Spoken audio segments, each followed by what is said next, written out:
Hello friends, welcome to my channel excellent coaching. Aging and rehabilitation के बारे में बात करेंगे आज।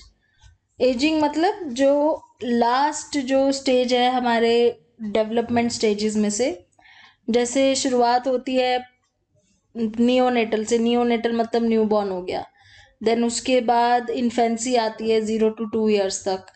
देन 2 to 7 years को हम बोलते हैं प्री स्कूल एज। 7 to 11 होती है school going age. Then 11 to 21 is your adolescent age. Then 21 to 40 young adulthood माना जाता है। 40 to 60 और 65 मिडिल एज मानी जाती है। 60 लेते हैं वैसे। और 60 अबव जो है वो ओल्ड एज मानी जाती है। तो यहाँ हम कौन सी एज की बात कर रहे हैं? ओल्ड एज की। ओल्ड एज में रिहैबिलिटेशन की जरूरत क्यों पड़ती है? ये हमने जब भी हमने ये पढ़ा हुआ है डेवलपमेंट स्टेजेस के बारे में, जब हमने वो चैप्टर पढ़ा था ह्यूमन डेवलपमेंट का, उसमें देखा था कि जितने भी स्टेजेस होते हैं हमारे, ये सारे जितने भी स्टेजेस हैं, कुछ ना कुछ चैलेंज फेस करने पड़ते हैं। हर एक स्टेज का अपना खुद का एक चैलेंज होता है। लेकिन सबसे ज्यादा मुश्किल हो जाता है जब हम ओल्ड एज में आते हैं।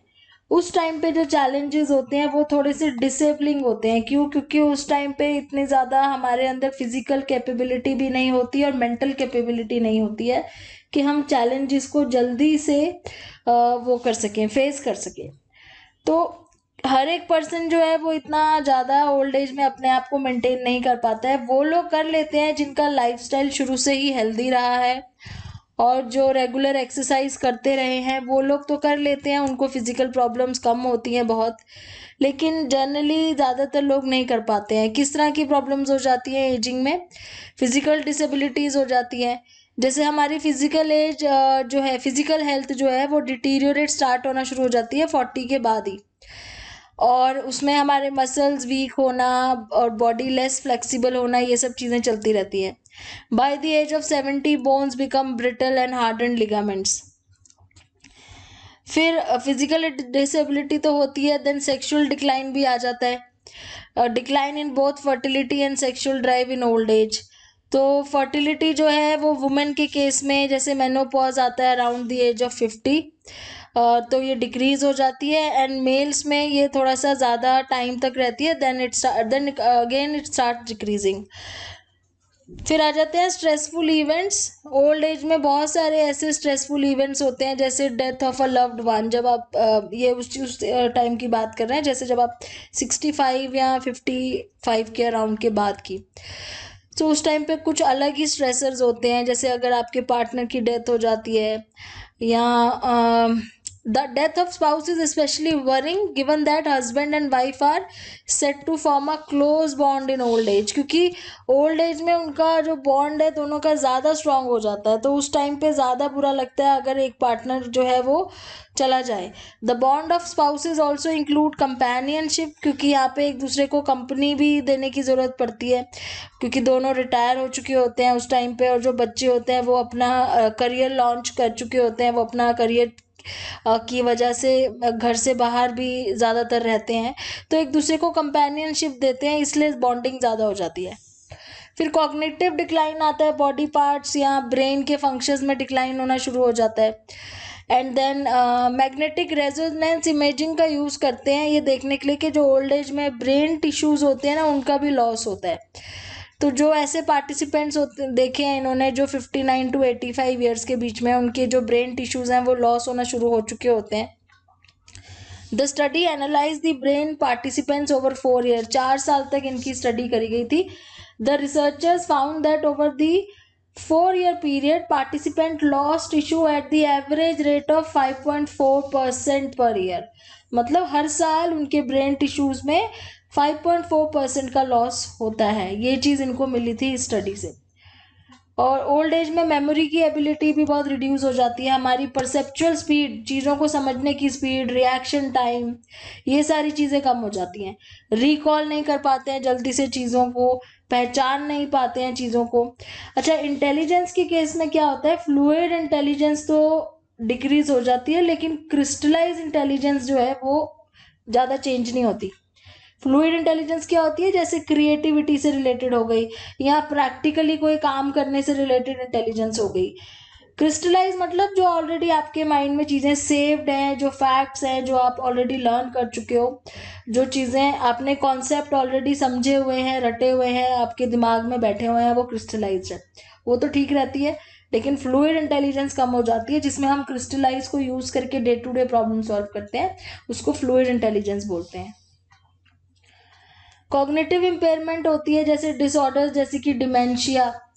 डिमेंशिया एक बहुत ही प्रॉब्लम है ऐसी जो ओल्ड एज में होती है। इसमें ब्रेन डिटीरियोरेशन स्टार्ट हो जाती है, तो भूलना शुरू हो जाता है, डेली फंक्शनिंग धीरे धीरे बंद हो जाते हैं।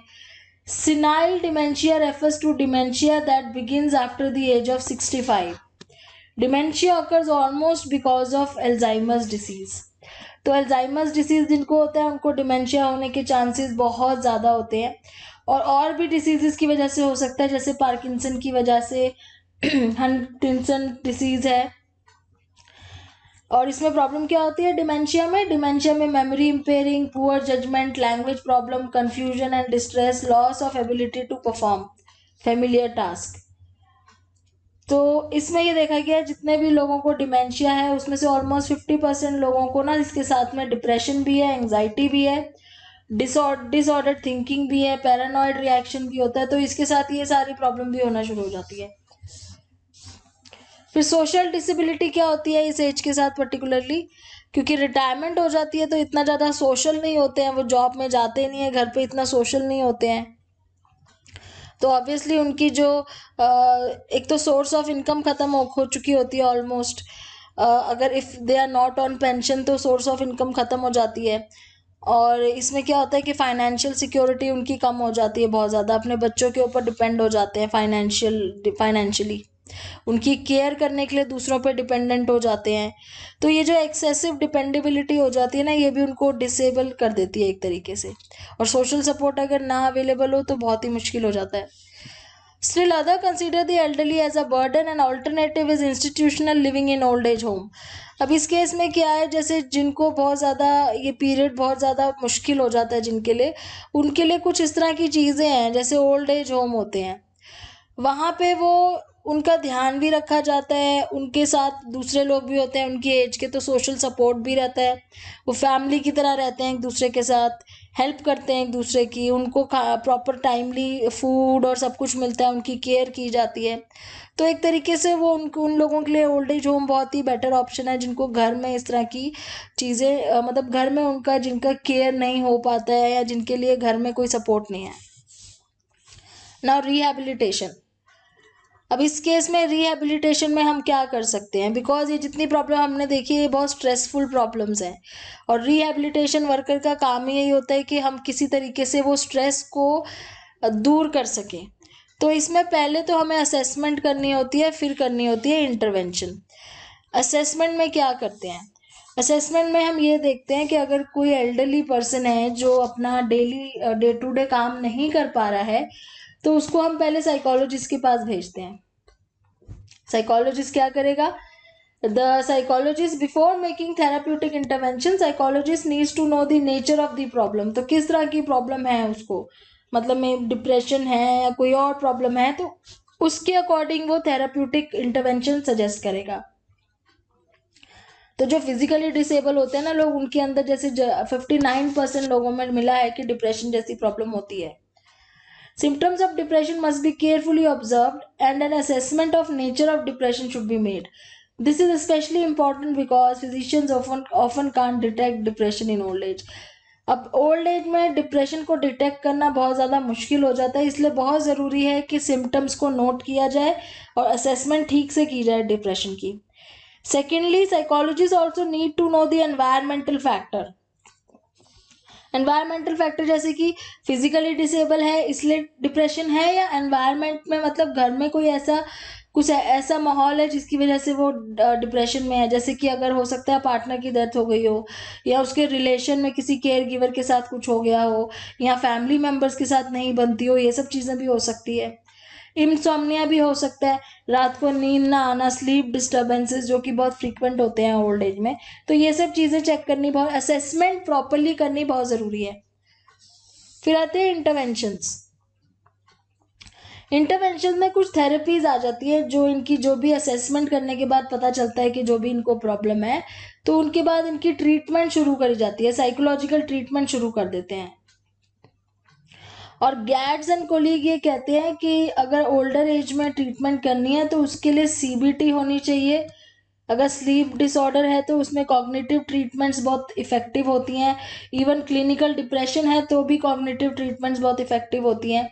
CBT has been found to have good effect on older adults with generalized anxiety disorder। एक होता है जनरलाइज एंग्जाइटी डिसऑर्डर, मतलब जनरली उनको आदत होती है टेंशन लेने की और बहुत ज़्यादा एंशियस होने की, तो उनके लिए भी CBT बहुत अच्छा माना गया है। फिर बिहेवियर इंटरवेंशन है और एनवायरमेंटल मॉडिफिकेशन है। तो बिहेवियर थेरेपी होती है जो कंडीशनिंग के ऊपर करी जाती है, वो डिमेंशिया के केस में इफेक्टिव देखी गई है। Cognitive training should also be imparted as imparted as it slows down cognitive decline. तो कॉग्निटिव और बिहेवियर ये दो, और CBT, ये मतलब ये तीनों ही चीजें जो कॉग्निशन और बिहेवियर से रिलेटेड तीनों थेरेपीज हैं, इसके ऊपर ज्यादा फोकस किया गया है। अब यहाँ पे साइकोडायनेमिक की बात कर रहे हैं। Psychodynamic psychotherapy has effective result at CBT in treating depression. तो साइकोडायनेमिक और psychodynamic psychotherapy which is known as PDP, इसका भी यूज कर सकते हैं डिप्रेशन के केस में। फैमिली बेस्ड इंटरवेंशन अब क्या करेंगे? फैमिली बेस्ड में मतलब फैमिली के क्या हेल्प ले सकते हैं, क्योंकि ज़्यादातर क्या होता है कि फैमिली के कॉन्टेक्स्ट में प्रॉब्लम्स होती हैं, ज़्यादातर ओल्ड एज में इश्यूज होते हैं फैमिली से रिलेटेड, क्योंकि वो लोग फैमिली के ऊपर डिपेंडेंट होते हैं इमोशनली, फाइनेंशियली, सोशली। तो फैमिली रिलेशनशिप अगर ख़राब होते हैं तो उससे बहुत ज़्यादा प्रॉब्लम्स क्रिएट हो जाती हैं ओल्ड एज में। In that event these family relation become strained and disruption of support, ये सब चीज़ें फिर डिस्ट्रेस कॉज करती हैं। तो फैमिली हिस्ट्री जानना, उनके इंटरपर्सनल रिलेशनशिप कैसे हैं, वो सब चीज़ें पता करनी पड़ती हैं पहले एक साइकोलॉजिस्ट को। Focus of intervention here is on contextual factors that may cause stress to the older adult. Effective intervention in this case is family therapy. Family therapy for older adult is directed towards caregiver and family members. We must understand that caregiving for older adults is also stressful. तो यहाँ पे क्या है, जो care giver है उनको भी तो प्रॉब्लम होती है कि एक ओल्डर एडल्ट को केयर करना एक इजी जॉब नहीं है, तो इसलिए फैमिली थेरेपी की ज़रूरत पड़ती है। मतलब सारे फैमिली मेम्बर्स को एक सपोर्ट की ज़रूरत पड़ती है, काउंसलिंग की ज़रूरत पड़ती है, उनको काउंसलिंग करनी पड़ती है, उनको भी एक एजुकेशन अवेयरनेस क्रिएट करनी पड़ती है कि किस तरीके से सपोर्ट करें वो एक एल्डरली को, उनके घर में जो भी ओल्ड एज पर्सन है। तो साइको एजुकेशन, साइकोथेरेपी, ये सब चीज़ें करते हैं, केयर गिवर को देते हैं, जहाँ पे उनको एक बर्डन ना फील हो, वो लोग ना परेशान हो अगर वो किसी की केयर कर रहे हैं, किसी ओल्ड एज पर्सन की, तो वो उस चीज़ को कैसे हैंडल करें, उसको बोलते हैं family therapy. Old age home का भी एक तरीका है, जैसे अगर घर में अगर ऐसा कंडीशन नहीं हो पा रहा है और ओवर क्राउडेड होते हैं, जैसे कभी कभी ओवर क्राउडेडनेस है या फिर सफिशिएंट रिक्रिएशनल फैसिलिटी नहीं है, केयर गिविंग स्टाफ नहीं है। अब ओल्ड एज में भी ये प्रॉब्लम आ ही जाती है कई बार। जो लोग ओल्ड एज होम में होते हैं उसमें भी ये प्रॉब्लम उनको दिखती है कि वहाँ पे भी ओवर क्राउडिंग होती है और स्टाफ नहीं होता है उनका ध्यान रखने के लिए, कोई ऐसी चीज़ नहीं होती है जैसे जहाँ पे वो अपना टाइम स्पेंड कर सके, उनका ध्यान रखने के लिए लोग नहीं होते, तो वहाँ पे भी एक बहुत बड़ा चैलेंज हो जाता है कि एक प्रॉपर ओल्ड एज होम को एक थेराप्यूटिक कम्युनिटी में कैसे चेंज किया जा सके, जिसमें वो लोग अपना एंजॉय भी कर सकें और अपने आप को बिजी भी रख सकें, उनको मनी मॉनिटरी सपोर्ट भी मिले, उनको वो हेल्थ केयर गिवर एक केयर भी मिले लोगों की और सपोर्ट भी मिले, इस टाइप से। The role of rehabilitation worker is important, but more important is government policy and the motivation of policy maker to help older adults. तो यहाँ पे एंड में यही बोल रहे हैं कि ओल्ड एज होम में भी क्या है कि कंडीशंस तो ख़राब होती हैं, तो इस केस में रोल किसका आ जाता है, रिहैबिलिटेशन के साथ साथ रिहैबिलिटेशन वर्कर के साथ साथ गवर्नमेंट का भी रोल आ जाता है कि वो कुछ ऐसी पॉलिसीज़ बनाए जो ओल्डर अडल्ट को एक मोटिवेट करें, उनके लिए बनी हो, उनके बेनिफिट के लिए बनी हो। अब नेक्स्ट क्लास में हम जुवेनाइल डेलिंक्वेंसी के बारे में बात करेंगे। Thanks for watching.